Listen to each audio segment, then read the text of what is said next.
In the twilight hours of understanding, we find ourselves drawn into the medieval world, a time that stretched across centuries from roughly the 5th to the 15th century. This was an era when life moved at the pace of seasons, when the immediate sun dictated daily rhythms, and when the very concept of time itself held different meanings than it does today. The medieval period, often misunderstood as a single uniform era, was actually a tapestry of countless variations, regional differences, and evolving societies that changed dramatically over nearly 1,000 years. Picture, if you will, the landscape of medieval Europe: rolling hills covered in dense forests, small settlements clustered around stone churches, and winding dirt roads that connected distant villages. The air was cleaner than anything we might imagine today, filled with the sense of wood smoke, fresh earth, and the changing seasons. In winter, the smell of burning logs mixed with the crisp bite of cold air. In summer, wildflowers and herbs created natural perfumes that drifted across meadows where sheep and cattle grazed peacefully. The social structure of medieval society was complex and multi-layered, far more nuanced than the simple feudal pyramid often depicted in modern textbooks. At the top sat kings and queens, but their power was not absolute in the way we might imagine. Below them were nobles of various ranks, each with their own territories, responsibilities, and complex relationships with both their superiors and inferiors. The landed gentry managed vast estates, while knights served both military and administrative functions. Merchants formed growing middle classes in towns and cities, while craftsmen organized themselves into powerful guilds that controlled trade and maintained quality standards. Life in medieval times was governed by natural rhythms that modern people have largely forgotten. People rose with the dawn and retired not long after sunset, as artificial lighting was expensive and limited. Candles were precious commodities, often made from tallow or beeswax, and oil lamps required careful tending. Most activities centered around daylight hours, creating a society that lived in harmony with seasonal changes. Winter evenings were long and dark, spent gathered around hearth fires, telling stories, mending tools, and engaging in crafts that could be done by firelight. The medieval diet was far more varied than many assume, though it differed greatly by social class and geographic location.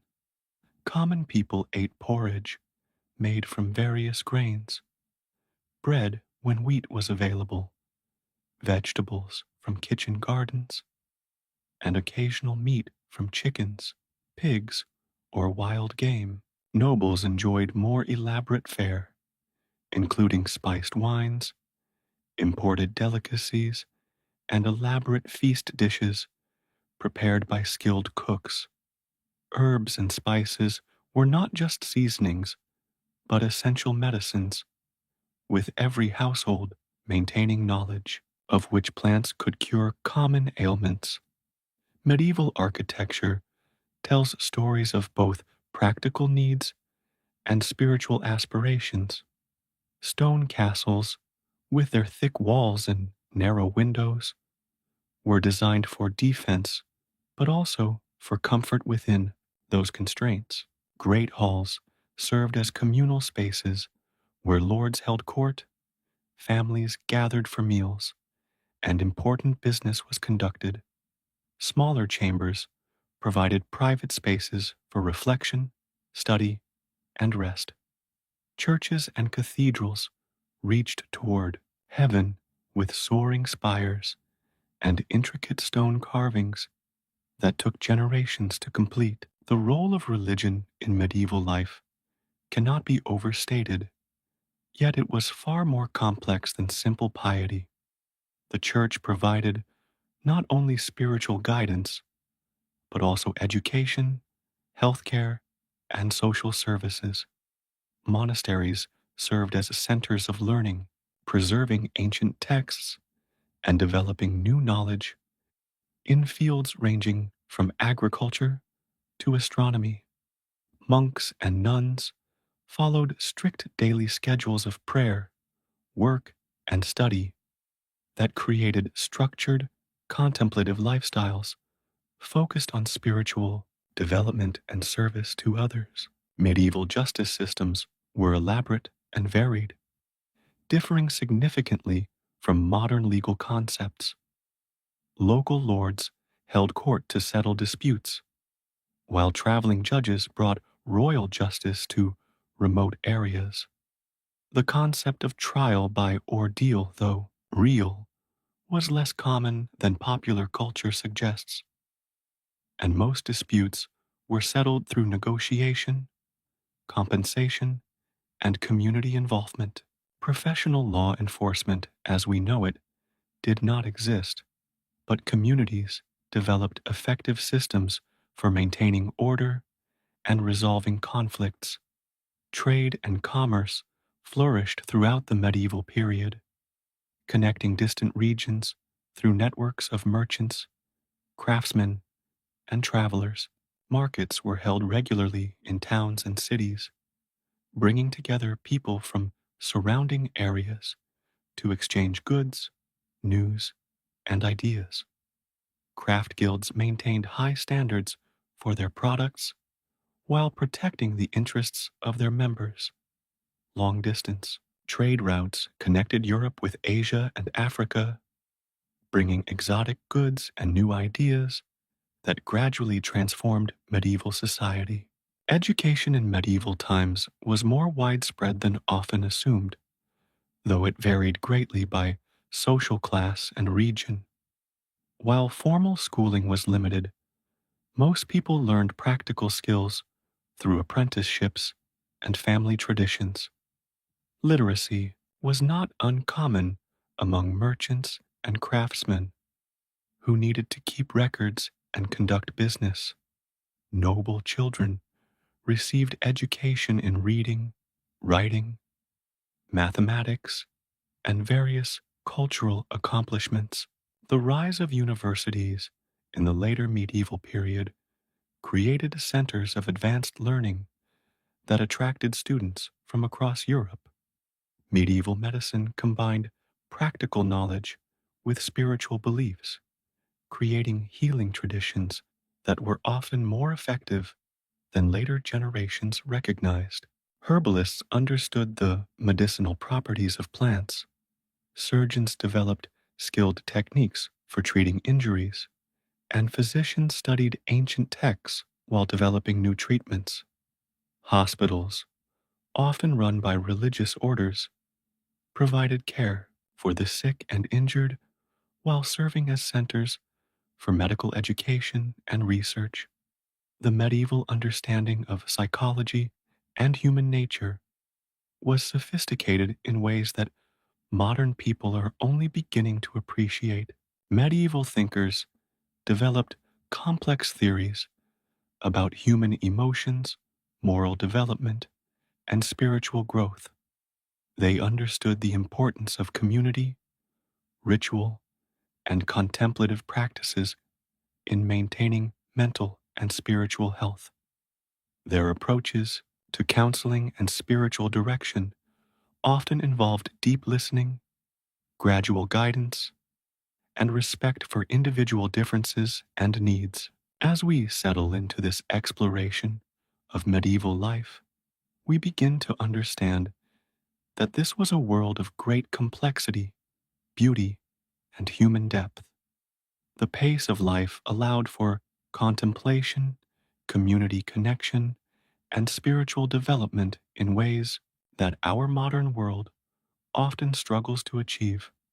Medieval people faced real challenges and hardships, but they also created systems of meaning, beauty, and mutual support that sustained them through difficulties and celebrated the joys of human existence. As we draw closer to understanding the medieval world, we must adjust our modern perspectives and open ourselves to ways of thinking that are both foreign and surprisingly familiar. The medieval mind operated within frameworks that prioritized community over individuality, spiritual meaning over material accumulation, and long-term stability over rapid change. These were not limitations, but different approaches to organizing human society and individual consciousness. Imagine stepping into a medieval town on a typical morning. The air carries the mingled scents of baking bread, wood smoke from countless hearths, and the earthy smells of animals and gardens. Church bells mark the passage of time, calling people to prayer at regular intervals throughout the day. The sound of bells was not just functional, but deeply meaningful, connecting individuals to their community and to the rhythms of spiritual life that gave structure and meaning to daily existence. The medieval concept of time was fundamentally different from our modern understanding. Rather than the precise, quantified time of clocks and schedules, medieval people lived within natural time marked by seasons, religious festivals, and community events. The day was divided into canonical hours for prayer, but these shifted with the seasons, longer in summer and shorter in winter. This created a flexible, organic relationship with time that allowed for deeper attention to present moments and seasonal changes. Medieval people understood themselves as part of larger cosmic orders that included not only their immediate communities, but also the natural world, the realm of ancestors, and divine purposes that extended far beyond individual concerns. This created a sense of belonging and meaning that modern people often struggle to find. Individual identity was understood within the context of family, community, and spiritual calling rather than as something to be created independently through personal choice and achievement. The medieval approach to work was profoundly different from modern concepts of career and productivity. Craftsmen took pride in creating beautiful, lasting objects rather than maximizing output or profit.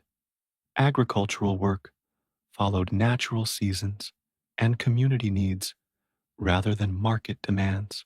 Even the most humble tasks were understood as forms of service to community and creation, invested with dignity and spiritual meaning that made them sources of satisfaction rather than mere drudgery. Medieval homes were designed for community living, with great halls serving as centers for family life, business, and hospitality. Privacy, as we understand it, was rare and not particularly valued. Instead, medieval people developed sophisticated social skills for living harmoniously in close quarters with extended family, servants, apprentices, and frequent guests. This created strong social bonds and mutual support systems that provided security and meaning throughout life. The medieval understanding of health and healing was holistic, recognizing connections between physical, emotional, and spiritual well-being that modern medicine is only beginning to rediscover.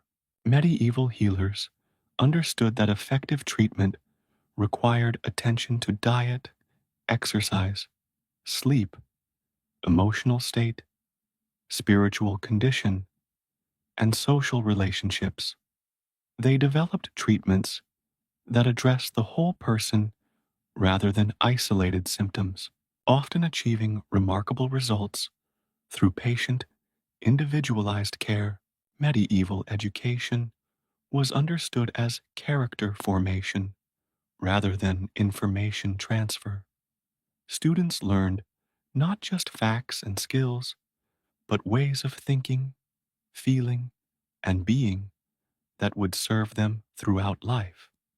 Masters took personal responsibility for their apprentices and students, providing guidance that extended far beyond technical training to include moral development, spiritual growth, and social responsibility. This created deep, lasting relationships that continued throughout life. The medieval approach to conflict resolution emphasized restoration over punishment, seeking to heal relationships and communities rather than simply deterring future problems. When disputes arose, community leaders worked to understand underlying causes and address them through changes that would prevent similar conflicts. Offenders were encouraged to make amends and demonstrate genuine change rather than simply accepting punishment and returning to problematic behaviors. Medieval art and architecture were understood as prayers made visible, creating beauty that served spiritual and community purposes rather than individual expression or commercial success. Craftsmen worked anonymously on projects that might take generations to complete, finding satisfaction in contributing to something larger than themselves. Gothic cathedrals, illuminated manuscripts, and carved altarpieces were created with meticulous attention to detail and symbolic meaning that invited contemplation and spiritual reflection. The medieval understanding of nature was both practical and mystical, recognizing natural cycles and forces as expressions of divine creativity that deserved respect and careful attention. Medieval people developed sophisticated knowledge of weather patterns, plant growth, animal behavior, and seasonal changes that allowed them to live sustainably within natural systems. They understood themselves as caretakers of creation rather than masters of nature, seeking harmony rather than domination. Medieval approaches to spiritual development emphasized gradual growth through daily practices, community support, and patient attention to interior movements of the soul. Rather than seeking dramatic experiences or rapid transformation, medieval people understood spiritual maturity as the fruit of consistent, humble efforts maintained over years and decades. This created stable, peaceful approaches to spiritual life that sustained people through all the normal difficulties and transitions of human existence. As we continue to approach the medieval mindset, we begin to appreciate the depth and wisdom of ways of life that prioritized meaning over efficiency, community over competition, and spiritual development over material accumulation. These were not naive or primitive approaches, but sophisticated responses to universal human needs that remain relevant today. The medieval world offers us alternative visions of what human life can be when organized around different values and priorities. The transition into medieval consciousness requires patience and openness, allowing ourselves to slow down and appreciate rhythms of life that have been largely forgotten in our modern world. As we prepare to enter more deeply into medieval experience, we open ourselves to ways of being that may heal and restore aspects of human nature that contemporary society often neglects or damages. Now, we find ourselves at the threshold of a particular medieval space, a small stone chamber within the walls of a 13th century castle, designed specifically for contemplation and retreat from the busy activities of daily life. This is not a harsh prison cell, but rather a sanctuary, a sacred space where medieval people came to find peace, reflect on their lives, and connect with deeper sources of meaning and wisdom. The chamber sits within thick stone walls that have absorbed centuries of prayers, meditations, and quiet conversations. These walls, built by skilled masons who understood both structural engineering and the subtle arts of creating peaceful environments, rise around us with a sense of ancient stability and protection. The stones themselves tell stories of the earth from which they came, quarried from local hills where they had rested for millennia before being shaped by human hands into this shelter for human souls. As we approach the heavy wooden door, we notice its construction of oak timbers, bound with iron, weathered by age, but still solid and secure. The wood has darkened over the centuries, acquiring a patina that speaks of countless hands that have touched this threshold, countless souls who have sought the peace that lies beyond. The iron hinges, forged by medieval blacksmiths, still turn smoothly, testament to the craftsmanship of artisans who built things to last for generations. The key that opens this door is heavy in our hands. It's iron cold, but somehow comforting, a tangible connection to all those who have used this space before us. As we turn the key and hear the ancient lock mechanism respond, we are participating in a ritual that connects us across centuries to seekers who have found solace and wisdom within these walls. The door swings open with a slight creak that seems to welcome us into a space set apart from worldly concerns and temporal anxieties. Stepping across the threshold, we immediately notice the quality of silence that fills this space. It is not the empty silence of an abandoned place, but rather the full, rich silence of a space that has been loved and used for contemplation.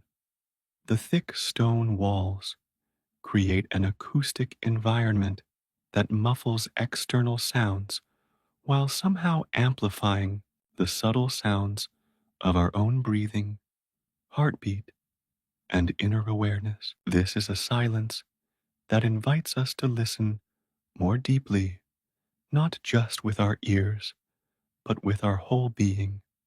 The chamber is illuminated by natural light filtering through a small window set high in the stone wall.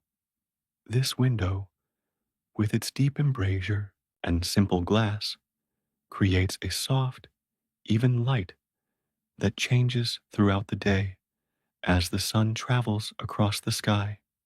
In the morning, the light is fresh and clear, carrying hints of dawn colors.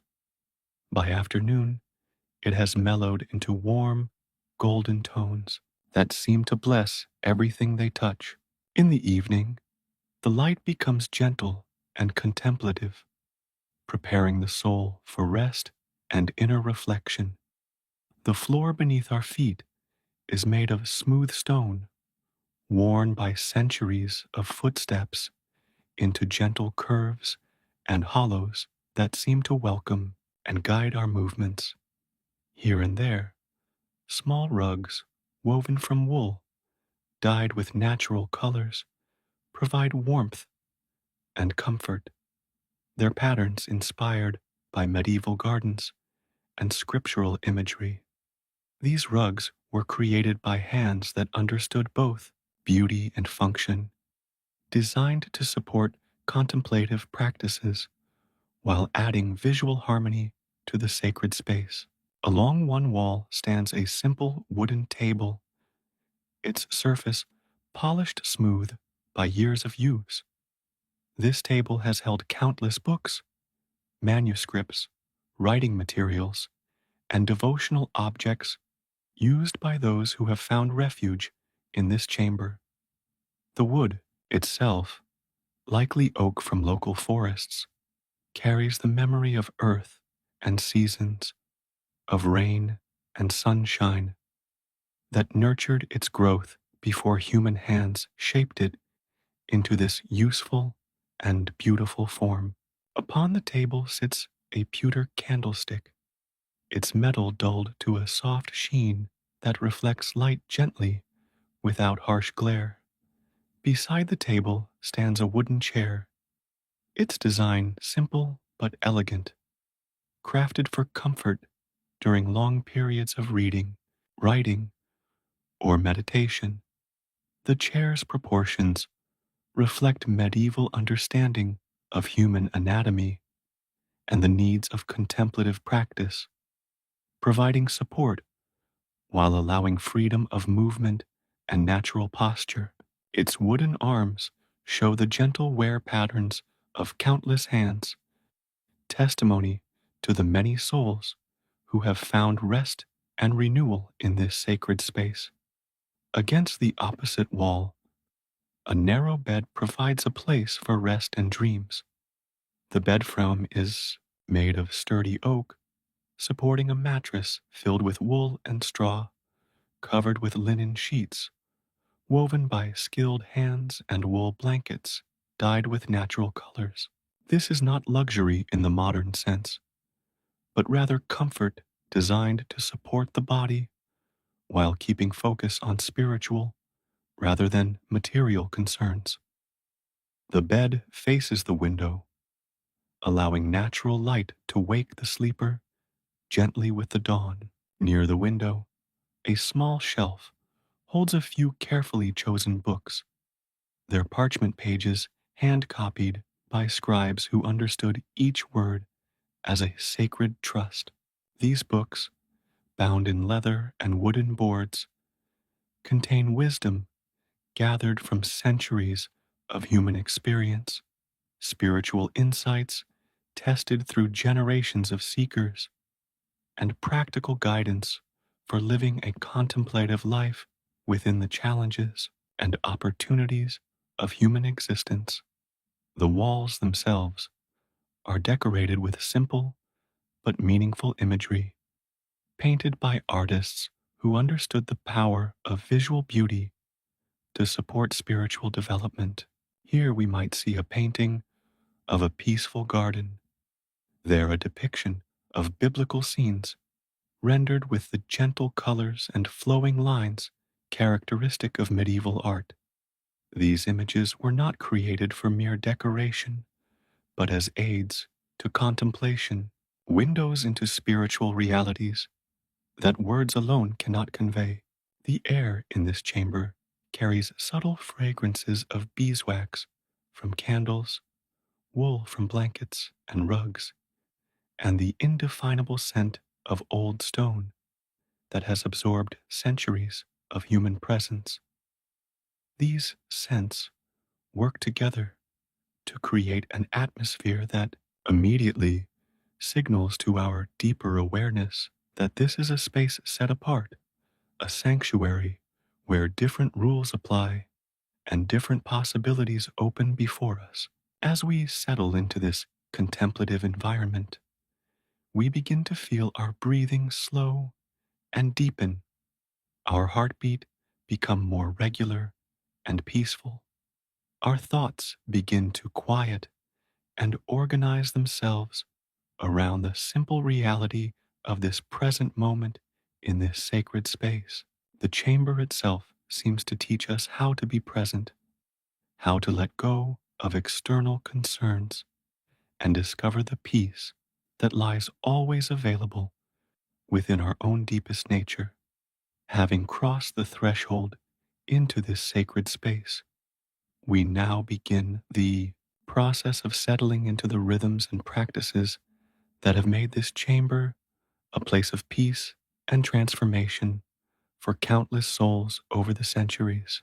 The very act of closing the door behind us creates a boundary between the busy world outside and the contemplative world within, allowing us to leave behind the concerns and distractions that so often fragment our attention and scatter our energy. The first moments in any contemplative space are crucial, as they set the tone and intention for everything that follows. Medieval practitioners understood this well, developing gentle rituals and practices that helped the soul transition from worldly engagement to inner awareness. We might begin by simply standing quietly near the door, allowing our eyes to adjust to the softer light and our ears to attune to the quality of silence that fills this space. As we move further into the chamber, we notice how each element has been placed with careful attention to creating harmony and supporting contemplative practice. The furniture is arranged not for efficiency or convenience, but to create a flow of energy that draws the soul inward toward its own center. The table and chair are positioned to take advantage of natural light while maintaining a sense of enclosure and protection. The bed is placed where rest will be deep and dreams may carry wisdom.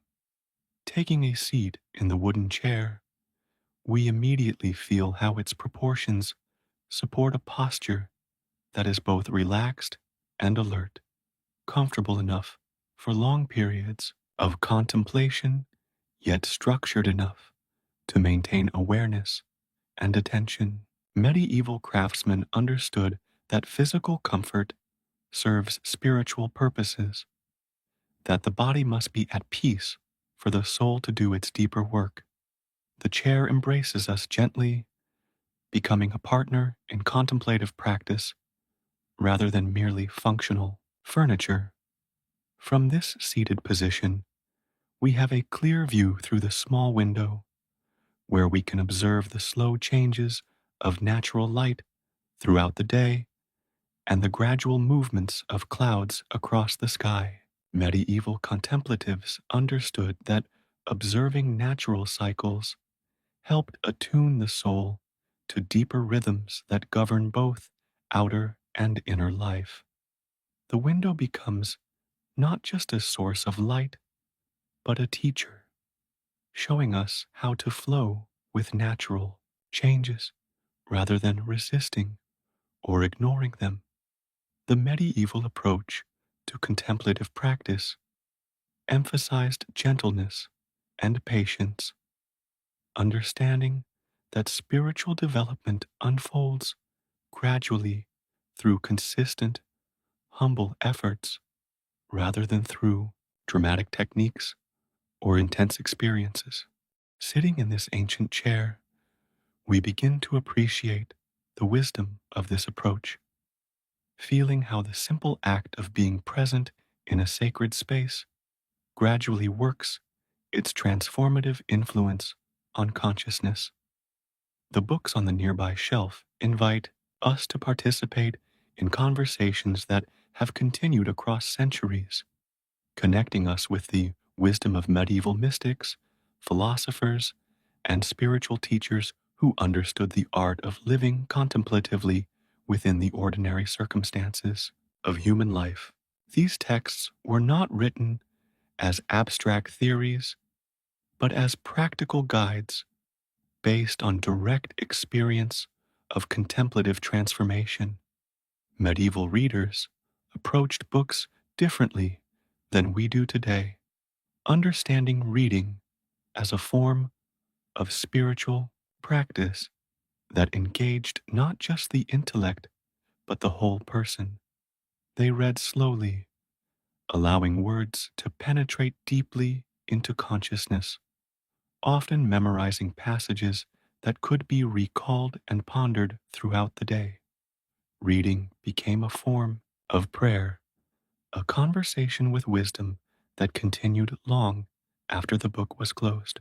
The pewter candlestick on the table reminds us that medieval contemplatives often continued their practices into the evening hours, when artificial light created intimate spaces for reading, writing, and meditation. The gentle flicker of candlelight provided not just illumination, but a focal point for contemplative attention, a living symbol of the inner light that contemplative practice seeks to kindle and nurture within the soul. The natural materials that surround us in this chamber speak of medieval understanding that spiritual life is not separate from material existence, but rather finds expression through matter that has been shaped with love and intention. The wood in the furniture grew in forests that received rain and sunshine. The stone in the walls was formed over geological ages. The wool in the blankets came from sheep that grazed in peaceful meadows. All of creation participates in the sacred, and contemplative spaces honor this participation. As afternoon light begins to shift and change, casting different shadows and creating new patterns of illumination throughout the chamber, we begin to understand how medieval contemplatives used natural rhythms to structure their inner lives. Rather than fighting against time or trying to impose artificial schedules on spiritual development, they learned to flow with natural cycles, finding in them reflections of deeper spiritual truths about growth, rest, renewal, and transformation. The silence in this chamber is not empty, but full, pregnant with possibilities for insight, healing, and growth. Medieval contemplatives understood silence not as the absence of sound, but as the presence of deep listening, an opening of awareness that allows us to hear subtleties usually drowned out by external noise and internal chatter. This silence teaches us to listen not just with our ears, but with our whole being. The very walls of this chamber seem to hold memories of all the prayers, meditations, tears, and insights that have been offered within this space over the centuries. These walls have witnessed countless souls working through difficulties, discovering new depths of understanding, and finding peace in the midst of life's inevitable challenges. We become part of this ongoing story, adding our own presence to the accumulated wisdom of this sacred space. Medieval contemplatives understood that transformation happens not through dramatic events, but through the accumulation of small, faithful practices maintained with patience and persistence over time. Sitting in this chamber, we begin to appreciate the power of simply being present, simply breathing peacefully, simply allowing ourselves to rest in awareness without needing to accomplish or achieve anything in particular. The temperature in this stone chamber is naturally cool, creating an environment that is refreshing without being uncomfortable, invigorating without being harsh.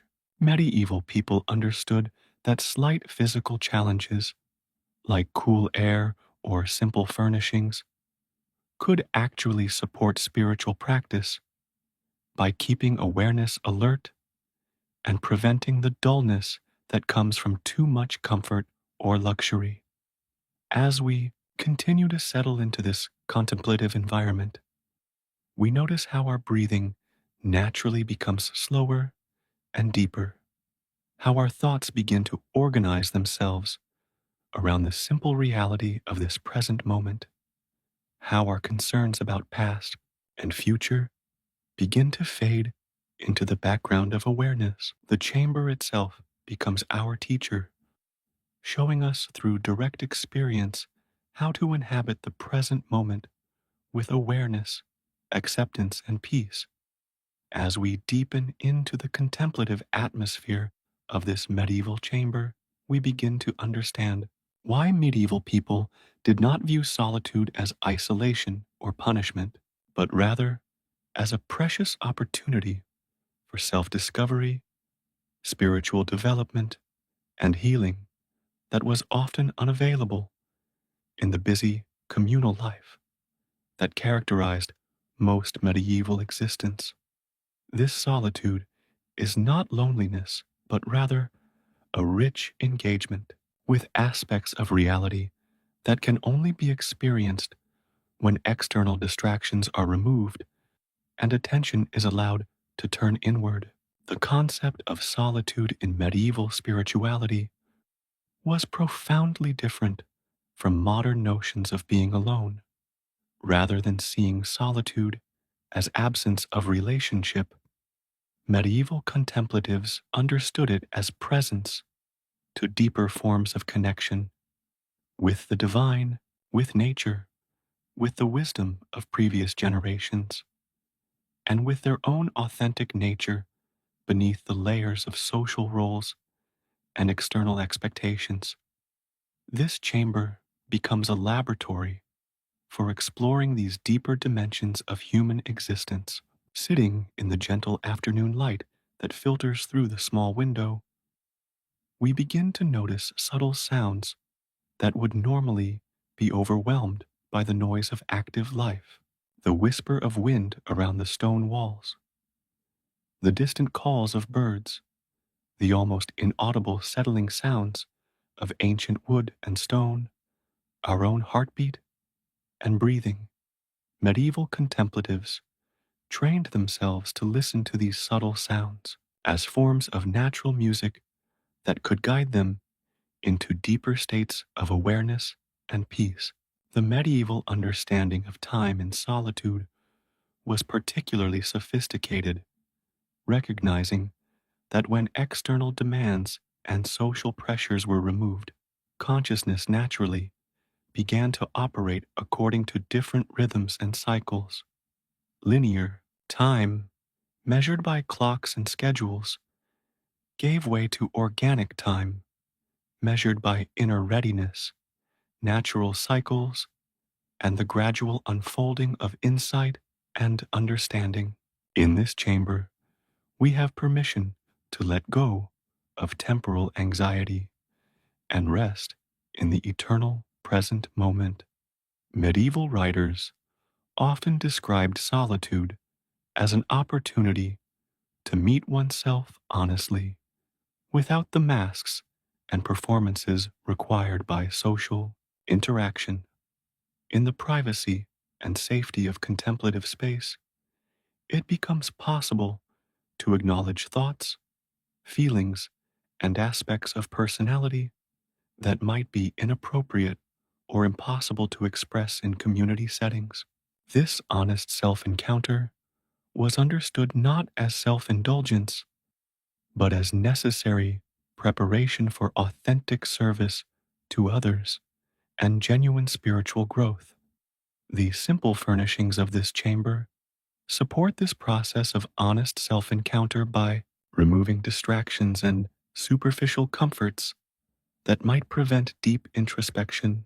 The wooden chair, the stone walls, the basic bed, these elements create an environment that is comfortable enough to support extended contemplation, but simple enough to keep attention focused on inner rather than outer realities.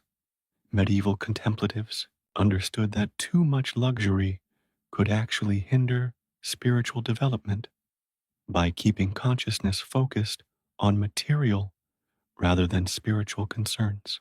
As we sit in this ancient chair, we might notice how our body gradually relaxes and settles into natural alignment, released from the tensions and postures required by social interaction and worldly activity. Medieval understanding of embodied spirituality recognized that the body has its own wisdom and intelligence that can guide us toward health and peace when given opportunity to express itself naturally, free from external pressures and expectations. The afternoon light continues to shift and change, creating a gentle teacher that shows us how to flow with natural transitions rather than resisting or ignoring them. Medieval contemplatives spent considerable time observing these natural changes, understanding them as reflections of deeper spiritual truths about impermanence, renewal, and the underlying patterns that govern both outer and inner life. The changing light becomes a scripture written in the language of creation itself.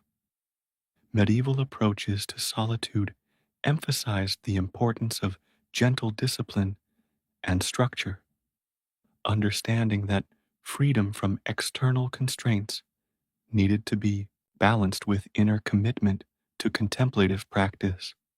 Without some form of structure, solitude could become mere daydreaming or worry rather than genuine contemplative engagement. The regularity of prayer times, the rhythm of reading and reflection, the simple routines of daily maintenance, these provided framework within which deeper spiritual work could unfold. The books on the shelf near our chair represent centuries of accumulated wisdom about how to live contemplatively, how to navigate the challenges and opportunities of solitude, how to distinguish between helpful and unhelpful inner movements, and how to integrate contemplative insights into active life. Medieval contemplatives were part of a living tradition that provided guidance and support even in solitude, connecting individual experience with tested wisdom and proven practices. The medieval understanding of memory in solitude was particularly rich, recognizing that when the mind is freed from immediate external demands, it naturally begins to process and integrate past experiences in new ways. Old memories might surface for healing and resolution.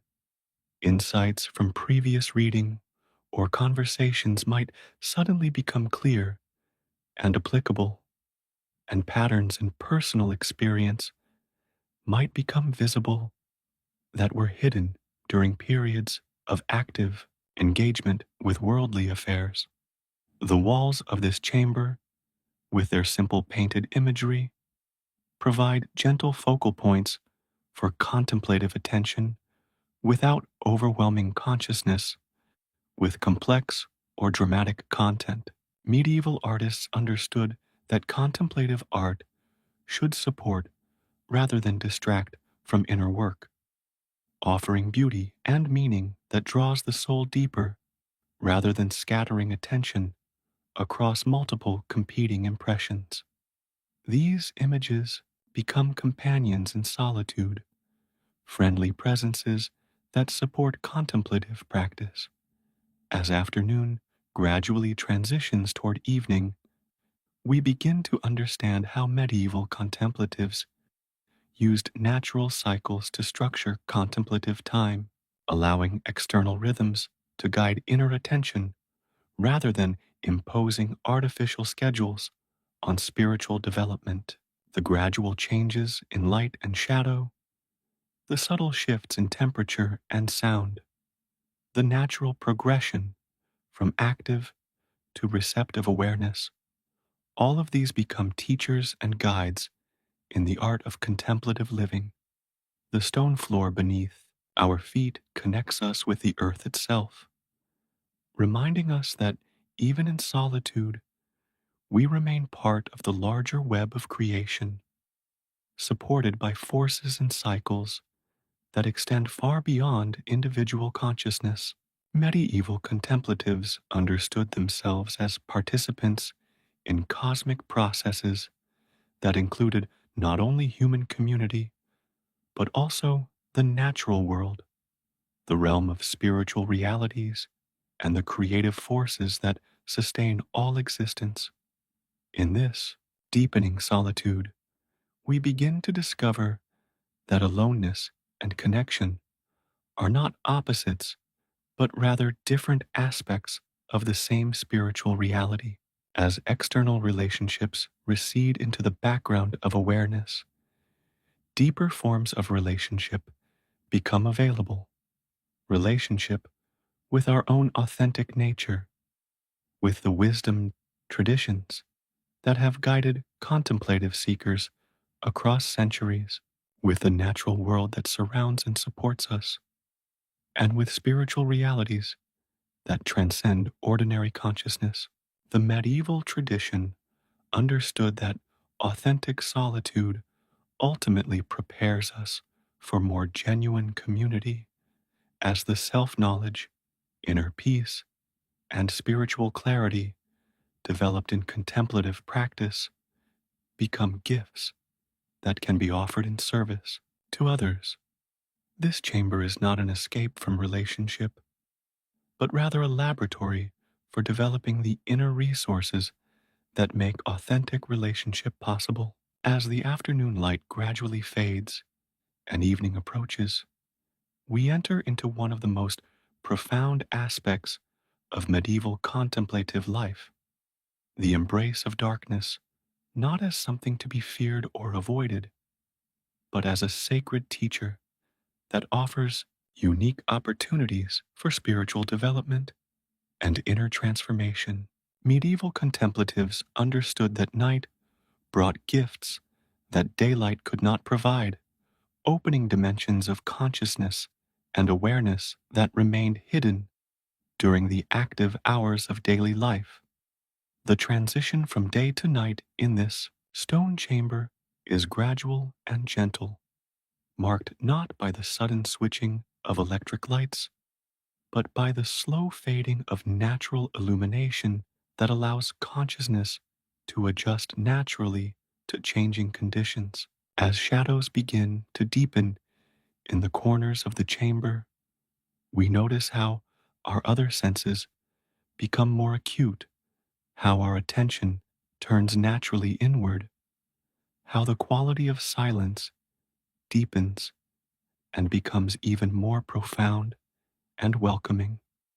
Medieval people lived much more intimately with natural cycles of light and darkness than we do today, and they developed sophisticated understanding of how these cycles affected both physical and spiritual well-being.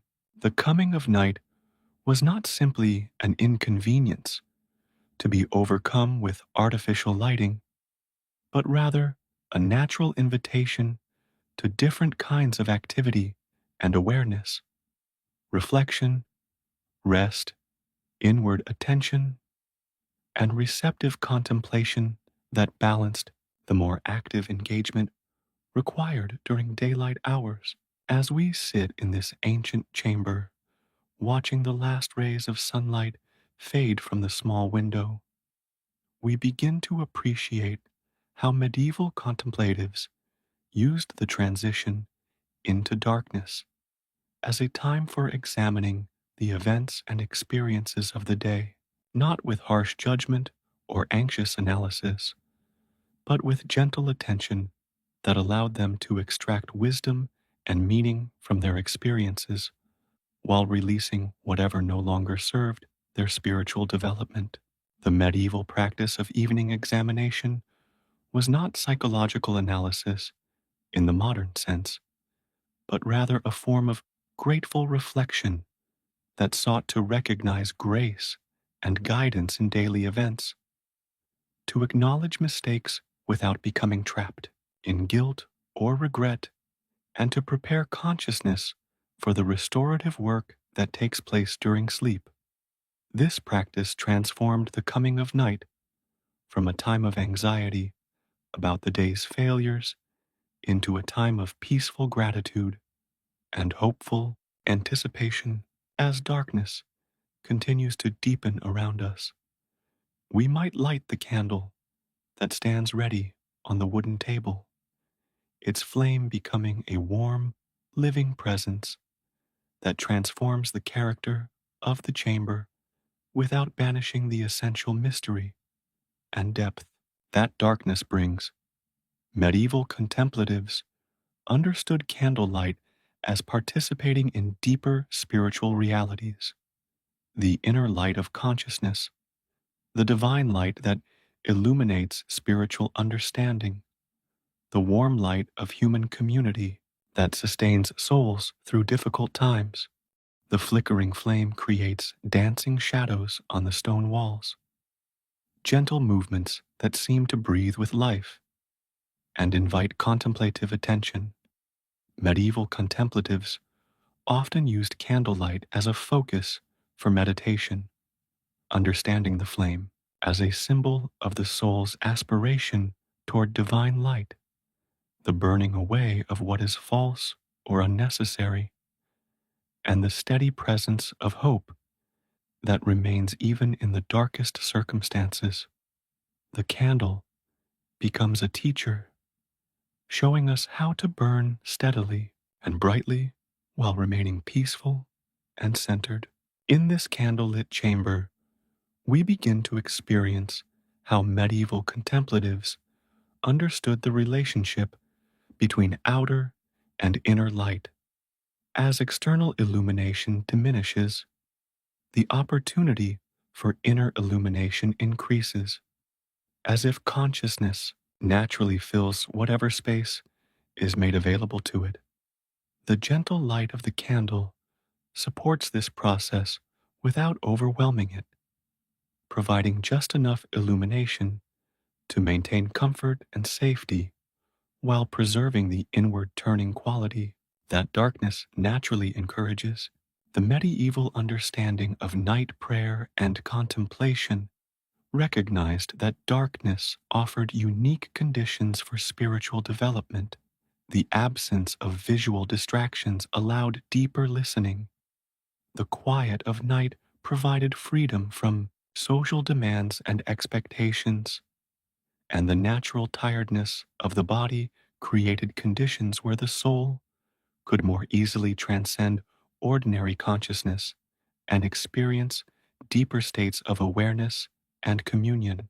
As we sit in this contemplative darkness, illuminated only by the gentle flame of the candle, we begin to notice how our breathing naturally deepens and slows, how our heartbeat becomes more regular and peaceful, how thoughts naturally begin to settle and organize themselves around the simple reality of this present moment in this sacred space. The darkness itself becomes a form of embrace, holding us gently while inviting us to release the day's concerns and open to whatever wisdom the night might bring. Medieval texts often describe the night as a time when the veil between ordinary and spiritual consciousness becomes thinner, when insights and inspirations flow more freely, when the soul can more easily connect with sources of wisdom and guidance that remain hidden during the more active hours of daily life. In this chamber, surrounded by the profound silence and gentle darkness of the medieval night, we create conditions where such experiences become more possible and natural. The stone walls around us, invisible now except where candlelight touches them, create a sense of enclosure and protection that allows consciousness to relax and open without fear or anxiety. Medieval contemplatives understood the importance of feeling safe and protected during vulnerable times of spiritual opening, and they designed contemplative spaces to provide this security while maintaining connection with larger spiritual realities.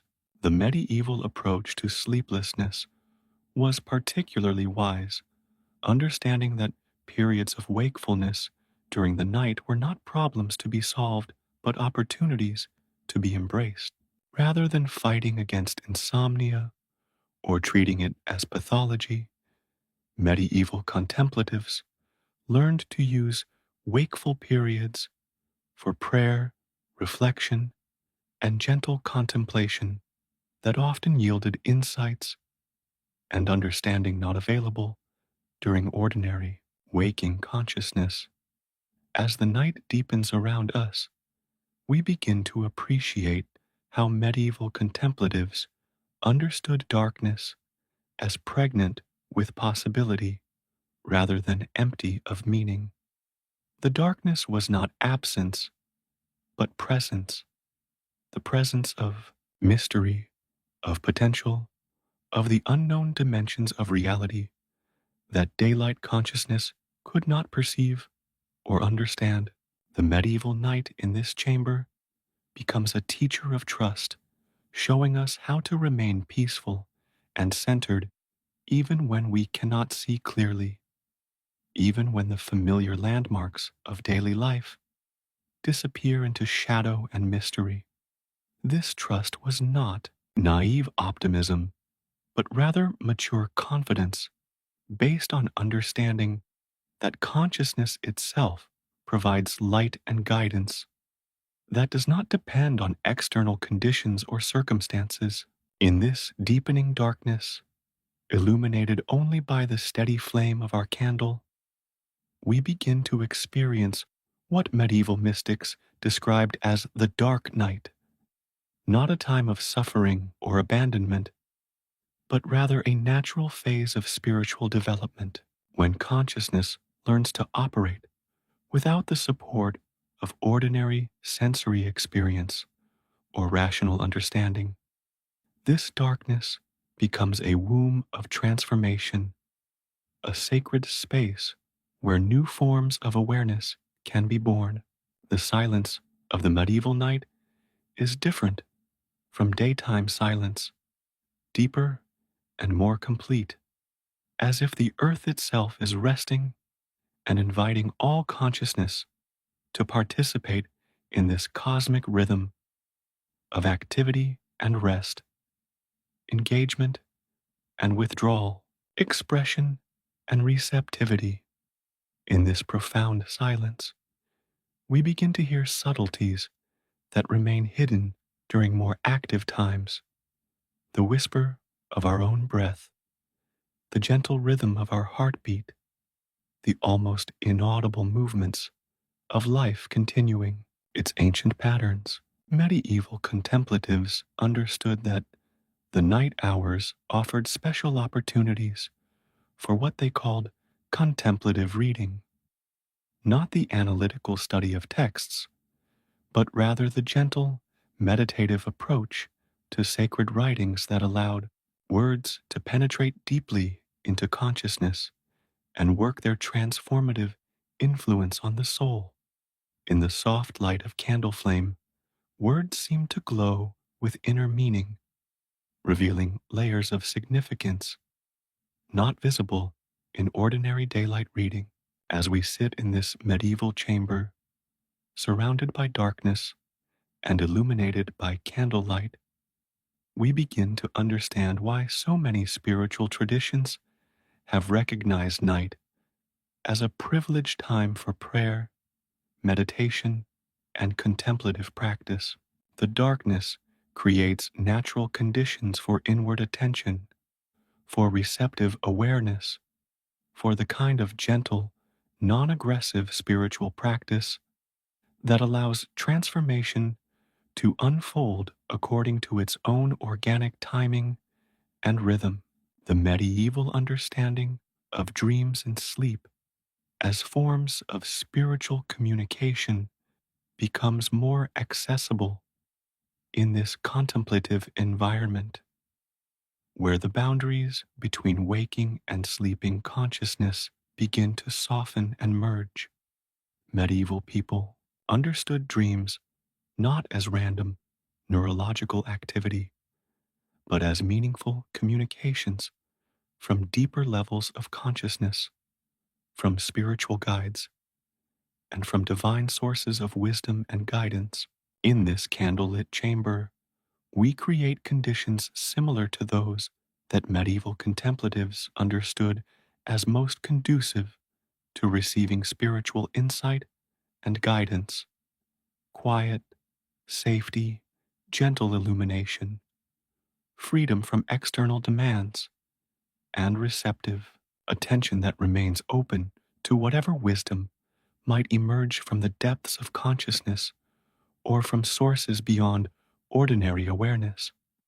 The flame of our candle continues to burn steadily, a living symbol of the eternal light that medieval contemplatives understood as the true nature of consciousness itself.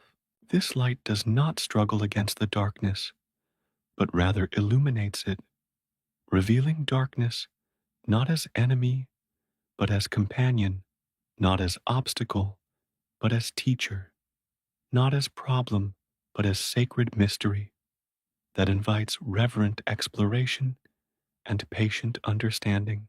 As our candle continues to burn steadily in the medieval darkness, casting gentle shadows on the ancient stone walls, we turn our attention to one of the most misunderstood figures of medieval life, the individual often romanticized in modern imagination as the mysterious assassin, but whose historical reality was far more complex, difficult, and ultimately contemplative than popular culture suggests.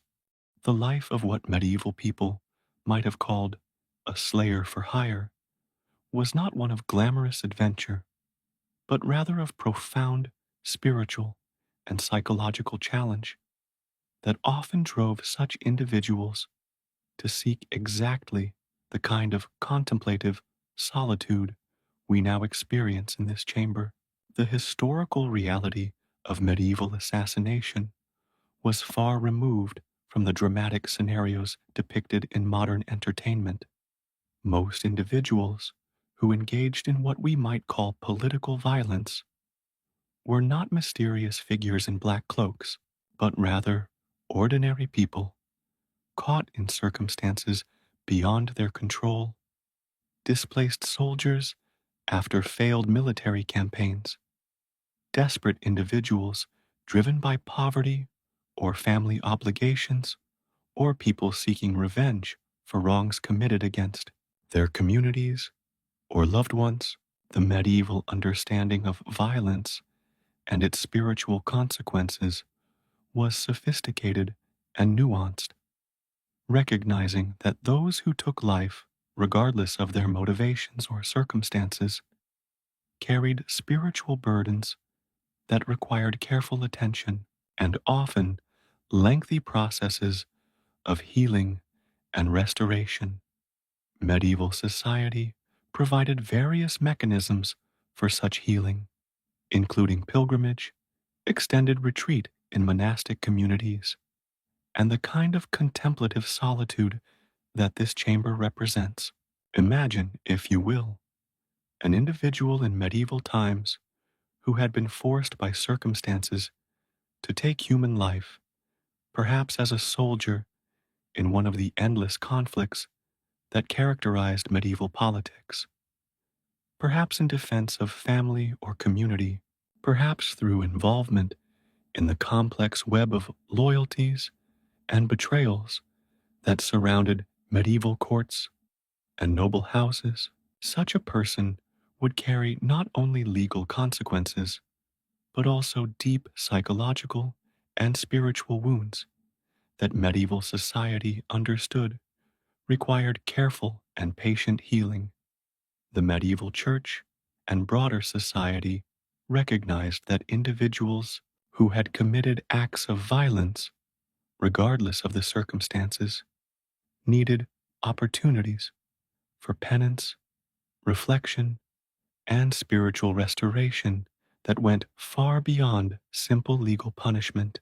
The concept of sanctuary in churches, the practice of pilgrimage as spiritual healing, and the availability of monastic retreat for laypeople all reflected understanding that violence created spiritual injuries that required spiritual medicine.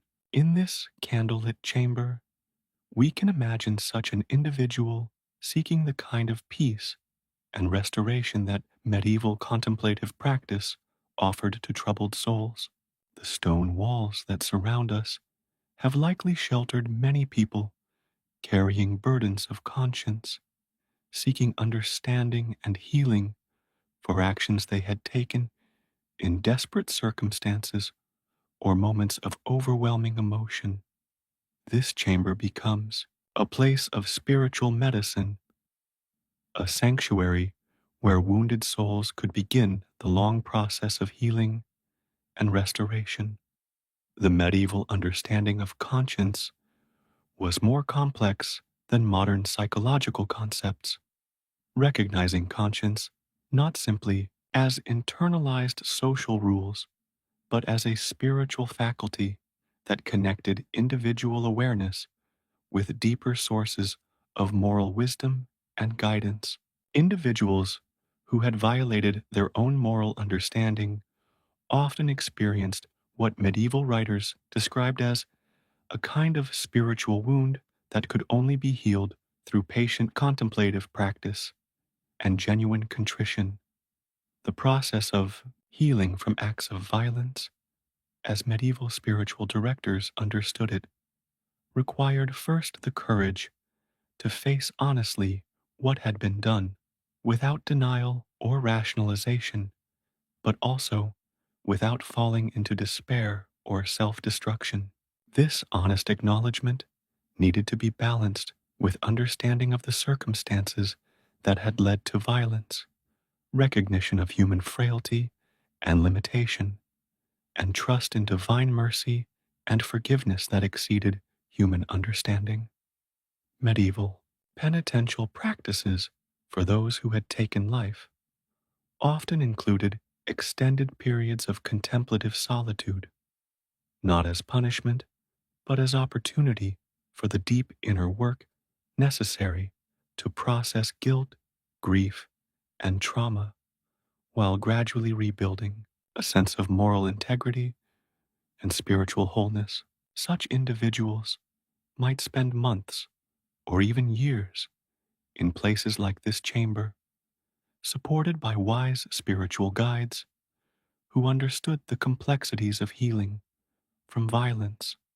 The medieval understanding of dreams and nightmares experienced by those who had killed recognized these disturbances not simply as psychological symptoms, but as part of the natural healing process. Ways that consciousness worked to integrate traumatic experiences and restore inner harmony. Contemplative practices provided tools for working with such experiences constructively rather than being overwhelmed or destroyed by them. In this gentle candlelight, surrounded by the profound silence of medieval night, we can imagine how an individual carrying the burden of having taken life might gradually find peace through patient contemplative practice. The darkness around us becomes not a place of hiding from truth, but rather a space where truth can be acknowledged and accepted without judgment, where healing can begin to occur in the depths of consciousness that remain inaccessible during ordinary waking activity. The medieval concept of penance was fundamentally therapeutic rather than punitive, designed to restore spiritual health rather than simply inflict suffering. For individuals who had killed, penance often involved practices that rebuilt connection with life, beauty, and creative activity, copying manuscripts, tending gardens, caring for the sick or elderly, creating art or music that contributed to community well-being rather than causing harm or destruction. The contemplative practices that developed in chambers like this one often included meditation on the interconnectedness of all life, the preciousness of human existence, and the tragic consequences of violence, even when undertaken with good intentions or in desperate circumstances. Such meditation was not intended to increase guilt or self punishment, but rather to deepen appreciation for life and strengthen commitment to peaceful resolution of conflicts. Medieval spiritual directors who worked with individuals healing from acts of violence understood that such healing required not only solitary contemplation, but also eventual reintegration into community life through service and constructive activity. The goal was not permanent withdrawal from society, but rather the development of inner resources that would prevent future violence while contributing positively to community well being. The candlelight that illuminates our contemplation creates an atmosphere conducive to the kind of gentle self examination that medieval penitential practice encouraged. Honest but not harsh, thorough but not obsessive, leading toward resolution and peace rather than endless cycles of guilt and self recrimination.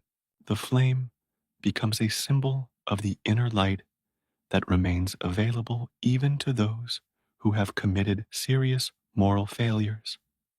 The spark of divine image that can never be completely extinguished by human action.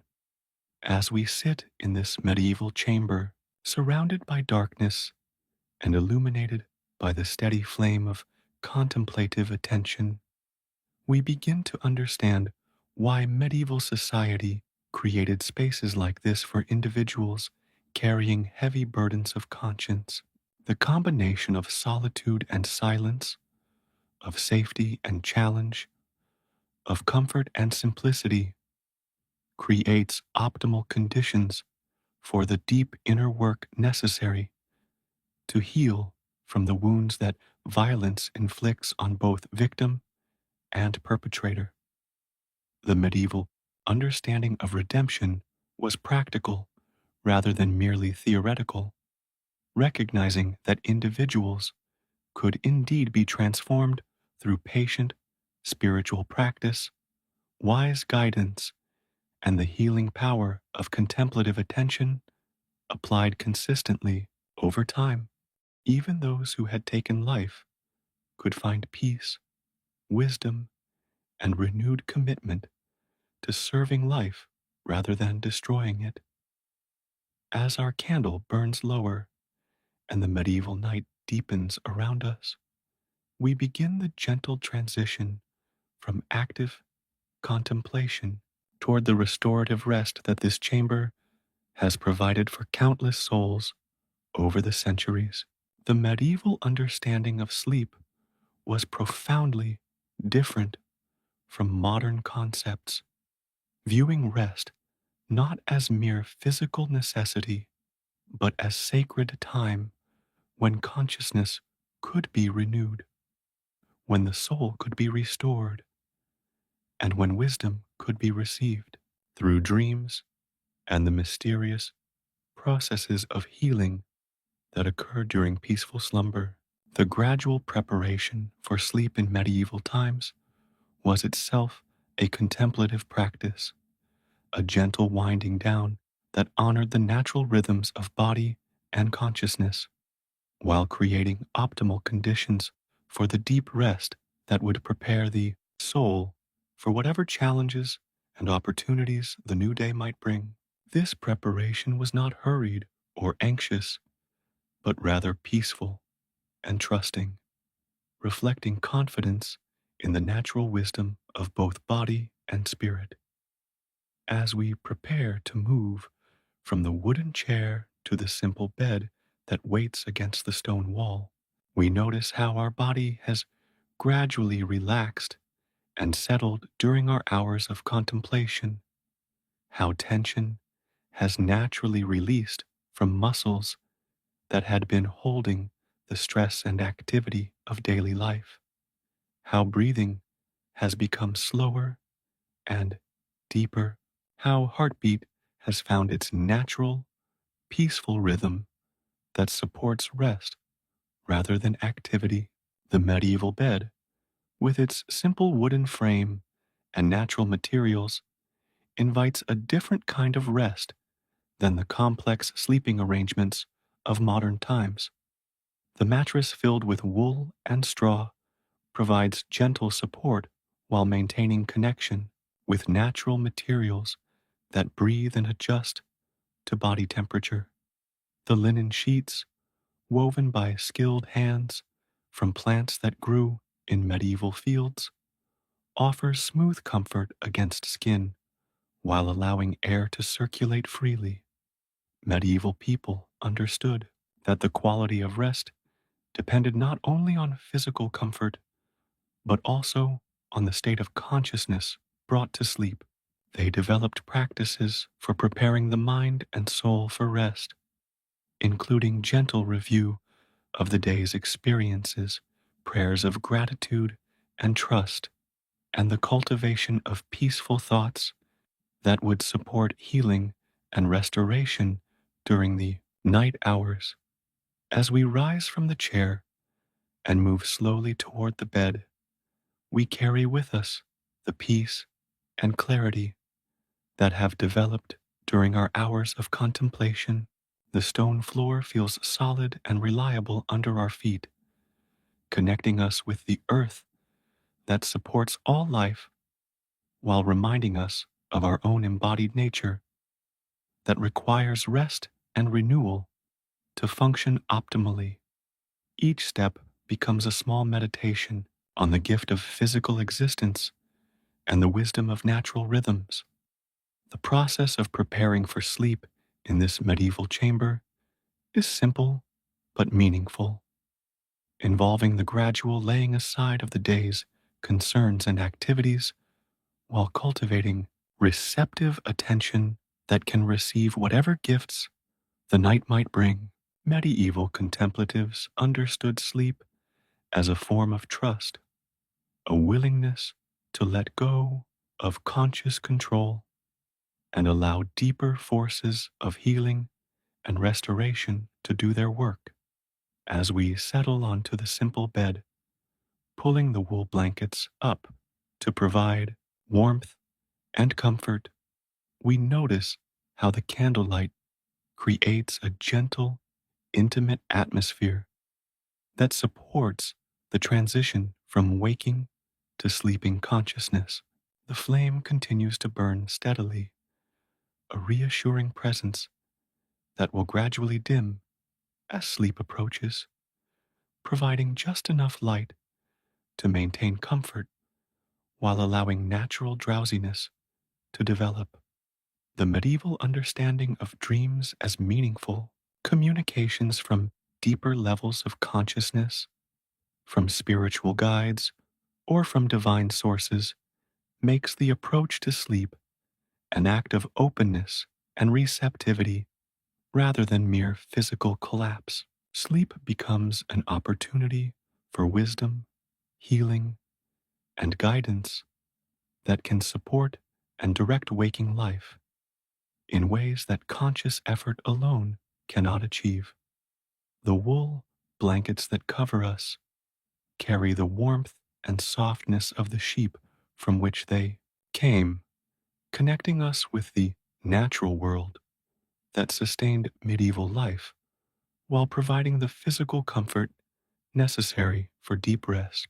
These natural materials seem to breathe with life, creating a sleeping environment that supports the body's natural rhythms while maintaining connection with the larger web of creation. As we lie in this medieval bed, surrounded by the ancient stone walls and illuminated by the gentle light of our candle, we begin to feel how consciousness naturally starts to soften and release its grip on waking awareness. thoughts become less linear and logical, more associative and dreamlike, as the mind prepares for the different kind of consciousness that characterizes sleep and dreams. The medieval practice of falling asleep with prayers or sacred words on the lips was understood as a way of programming consciousness for healing and restoration rather than anxiety or disturbance. Gentle repetition of comforting phrases, expressions of gratitude, or simple requests for peace and protection created mental conditions conducive to restful sleep and beneficial dreams. The silence of the medieval night deepens around us, broken only by the subtle sounds of our own breathing and heartbeat, the almost inaudible whisper of the candle flame, and the gentle settling sounds of ancient wood and stone. This silence becomes a cocoon of peace that supports the gradual transition from waking to sleeping consciousness without shock or disturbance.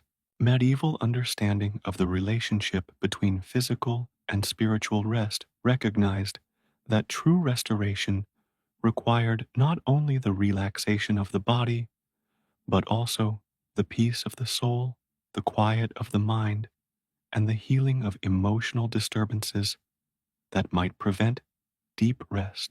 The contemplative practices we have engaged in throughout this day have prepared all dimensions of our being for the kind of sleep that truly restores and renews. As drowsiness gradually increases, we notice how the worries and concerns that might ordinarily prevent peaceful sleep have been dissolved or transformed through our hours of contemplative practice. The chamber itself seems to offer protection and safety that allows consciousness to release control and trust in the natural processes of rest and restoration that will continue throughout the night. The medieval conception of sleep as a small death and awakening, as a small resurrection, invested the process of falling asleep with spiritual significance that transformed it from mere physical necessity into sacred transition. Each night became an opportunity to practice letting go, trusting in forces beyond conscious control, and opening to renewal and new possibilities. The candlelight continues to provide gentle illumination as consciousness begins to drift between waking and sleeping states, creating a bridge between ordinary awareness and the mysterious realm of dreams and deep rest. Medieval contemplatives often described this transitional time as particularly conducive to spiritual insight and communication with deeper sources of wisdom and guidance. As we prepare to surrender to sleep in this ancient chamber, surrounded by stone walls that have sheltered countless souls through their nights of rest and renewal, we become part of a continuing story of human seeking for peace, restoration, and connection with the deeper mysteries of existence that sleep and dreams can provide. As our candle flame grows smaller and gentler, casting increasingly soft shadows on the ancient stone walls, we enter the most sacred portion of our medieval contemplative journey, the gradual surrender to sleep that medieval people understood, not as unconsciousness, but as a different form of consciousness, a realm where the soul could travel to places unavailable during waking hours and receive wisdom, healing, and guidance from sources beyond ordinary awareness. The medieval understanding of the transition into sleep was profoundly spiritual, viewing this daily passage not as a loss of consciousness, but as an expansion of consciousness into dimensions of reality that remained hidden during waking life. Sleep was understood as a return to the source, a nightly pilgrimage to the depths of creation where healing, restoration, and renewal could occur naturally and without effort or strain. As we lie in this simple medieval bed, covered by wool blankets that carry the warmth of the sheep and the skill of human hands, we notice how our breathing naturally deepens and slows, how our heartbeat becomes increasingly regular and peaceful, how the boundaries between our individual consciousness and the larger awareness that sustains all life begin to soften and dissolve in the most natural and comfortable way. The stone walls that surround us seem to pulse gently with the accumulated peace of centuries, as if all the restful sleep that has occurred within this chamber has somehow been absorbed into the very stones, creating an atmosphere of profound safety and tranquility that supports our own journey into the mysterious realm of sleep and dreams. We become part of this continuing story of rest and renewal that connects us with countless souls who have found peace within these walls. Medieval people understood dreams as meaningful communications that could provide guidance for daily life, healing for emotional and spiritual wounds, and connection with loved ones who had died, with spiritual guides and with divine sources of wisdom and love. The approach to sleep was therefore one of openness and receptivity, preparing consciousness to receive whatever gifts the night might bring while trusting in the fundamental goodness and wisdom of the forces that govern sleep and dreams. As consciousness begins to drift and flow like a gentle river moving toward the sea, we notice how the concerns and anxieties that might ordinarily prevent peaceful sleep have been dissolved through our hours of contemplative practice. The medieval understanding of confession and spiritual cleansing prepared the soul for sleep by releasing whatever burdens might disturb rest or create nightmares and disturbance. The candlelight continues to provide gentle illumination, but now it seems to come from within as much as from without, as if the flame has taught our own consciousness how to maintain its own gentle light, even as external awareness begins to fade. Medieval mystics often described this inner light as the true illumination that guides the soul through all transitions, including the nightly passage from waking to sleeping consciousness. The medieval practice of falling asleep with prayers or sacred phrases creates a gentle current of meaning that can guide consciousness through the transition into sleep while programming the mind for peaceful, healing dreams. These words become like gentle boats that carry awareness safely across the waters between waking and sleeping, ensuring that the journey occurs in harmony with spiritual purposes and divine protection.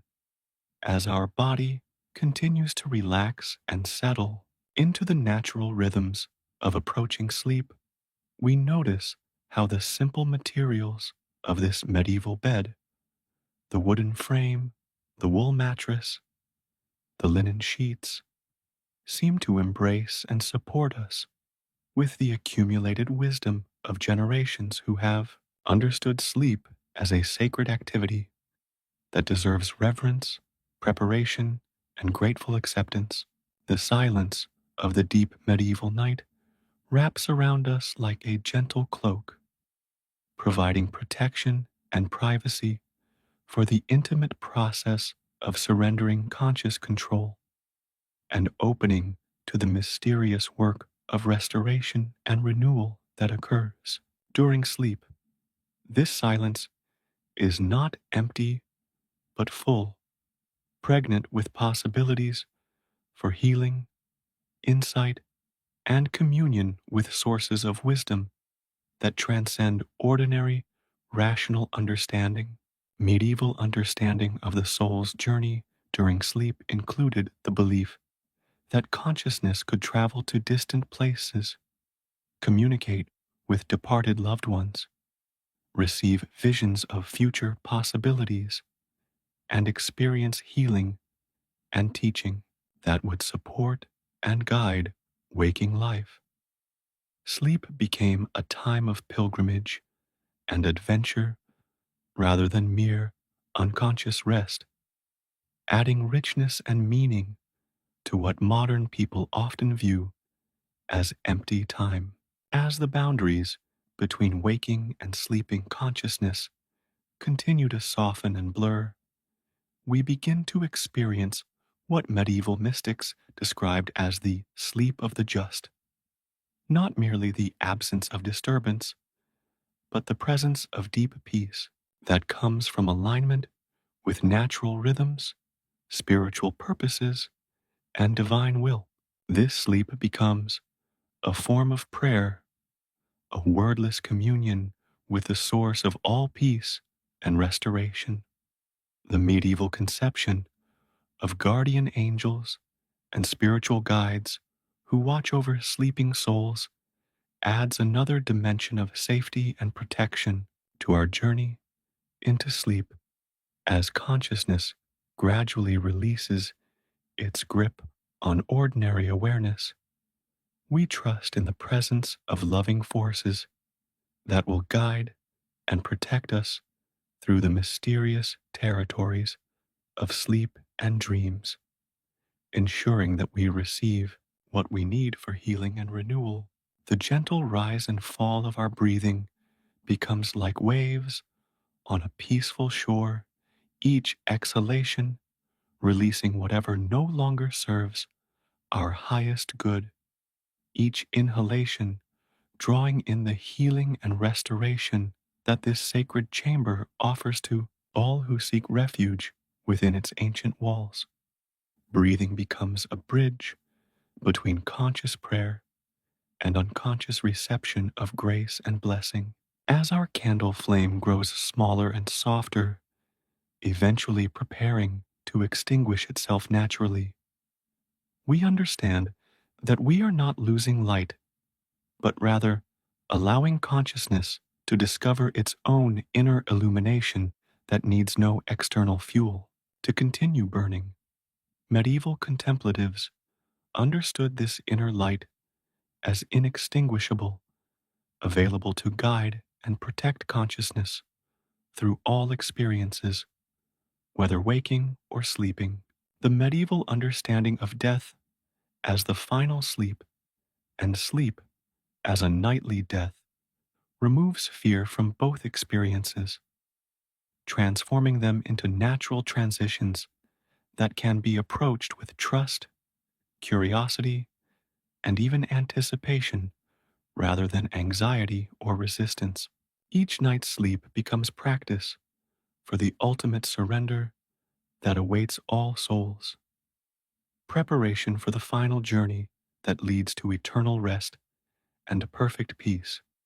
As consciousness continues its gentle drift toward complete surrender to sleep, we carry with us all the peace, wisdom, and healing that have accumulated during our contemplative journey through this medieval chamber. The insights gained, the fears released, the trust developed, and the peace discovered become treasures that will continue to bless and support us, not only through this night's rest, but through all the days and nights that follow. The ancient stones that surround us seem to whisper blessings and benedictions, sharing the accumulated wisdom of centuries while welcoming us into the timeless community of souls who have found rest, healing, and renewal within this sacred space. We become part of their continuing story, adding our own experience to the treasury of peace that this chamber offers to all who seek refuge within its protective walls.